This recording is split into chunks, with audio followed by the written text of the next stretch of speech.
Hello everyone, this video is made on request of Pooja. इस वीडियो में हम बॉयकॉट मेड इन चाइना का इंडिया पे क्या इम्पैक्ट होगा इसके बारे में जानेंगे। 15 जून की रात को गलवान घाटी में इंडिया चाइनीज़ आर्मी के बीच हुए मुठभेड़ जहां पर 20 इंडियन सोल्जर्स मारे गए।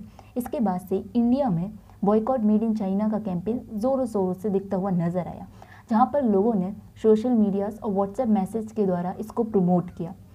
ऑल्सो इंडियन गवर्नमेंट ने अनऑफिशियली अपील की बॉयकॉट मेड इन चाइना की।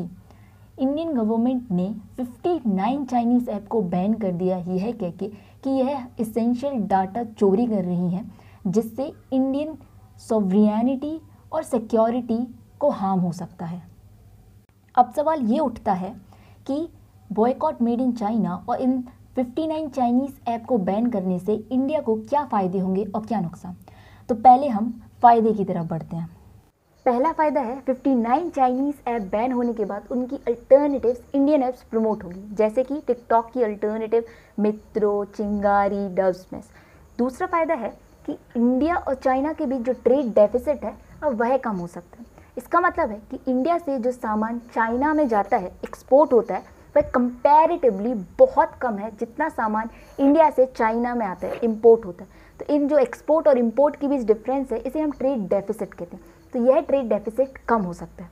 तीसरा फ़ायदा यह है कि अब अगर हमें दो प्रोडक्ट के बीच में से चूज़ करना पड़े, जिनमें से एक चाइनीज़ प्रोडक्ट है और दूसरा इंडियन, और जिनकी प्राइस ऑलमोस्ट सेम है, तो हम इंडियन प्रोडक्ट को चूज़ करेंगे और इससे इंडियन प्रोडक्ट्स प्रमोट होंगे। चौथा यह है कि ग्लोबल टाइम्स के इस आर्टिकल के अनुसार टिकटॉक बैन होने की वजह से बाईडांस को $6 बिलियन का नुकसान हो सकता है। ऐसे ही बाकी जो चाइनीज़ ऐप बैन हुई हैं उससे भी चाइनीज़ कंपनियों को लॉस होगा। अब हम जानते हैं कि बॉयकॉट मेड इन चाइना और चाइनीज़ ऐप बैन करने से क्या नुकसान हो सकते हैं। पहला, कुछ लोग अपने खरीदे हुए चाइनीज़ प्रोडक्ट डिस्ट्रॉय कर रहे हैं।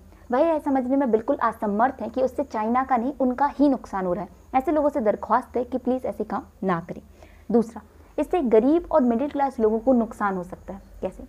चाइना से आए हुए प्रोडक्ट सस्ते होते हैं, जिससे यह लोग उनको खरीद पाते हैं। लेकिन अब अगर हम पूरी तरीके से चाइनीज़ प्रोडक्ट को बॉयकॉट कर देंगे, तो BBC के इस आर्टिकल में एक्यूट रेटिंग एजेंसी के अनुसार हम सिर्फ चाइनीज़ प्रोडक्ट का 25% ही मैन्युफैक्चर कर पाएंगे इंडिया में। तो इससे क्या होगा, सप्लाई कम होने की वजह से प्राइस जो है बढ़ जाएंगे और इन लोगों को नुकसान हो सकता है। और प्राइस कैसे बढ़ेंगे, इसे हम सप्लाई और डिमांड कर समझेंगे। वर्टिकल लाइन पे हम प्राइस मेजर करेंगे और हॉरिजॉन्टल लाइन पे क्वांटिटी। अगर हमें कोई चीज़ फ्री में मिल रही है तो हम ज़्यादा से ज़्यादा लेना चाहेंगे, और जैसे ही प्राइस बढ़ते जाते हैं तो हम अपनी लेने की क्वांटिटी घटा देते हैं। तो इससे हमारा डिमांड करवा जाएगा। और अगर हमें किसी को कोई चीज़ फ्री में देनी पड़े तो हम कम से कम देना चाहेंगे, लेकिन जैसे ही प्राइस बढ़ते जाएंगे तो हम जितनी क्वांटिटी दे रहे हैं वह बढ़ा सकते हैं। इससे हमारा सप्लाई करवा जाएगा। अब ये सप्लाई और डिमांड कर जहाँ पे इंटरसेक्ट करते हैं, वहाँ पर जो प्राइस होता है उतने प्राइस पे और जितनी क्वांटिटी होती है उतनी क्वांटिटी पे प्रोडक्ट जो है वो मार्केट में बिकता है। अब सप्लाई कम होने की वजह से ये जो सप्लाई कर्व है वह लेफ्ट मतलब ऊपर को शिफ्ट हो जाएगा, जिससे जो है प्राइस हमारा बढ़ जाएगा। तीसरा नुकसान है fall in demand. Global times के इस आर्टिकल के अनुसार चाइनीज़ फ़ोन का 72% मार्केट शेयर है इंडिया में।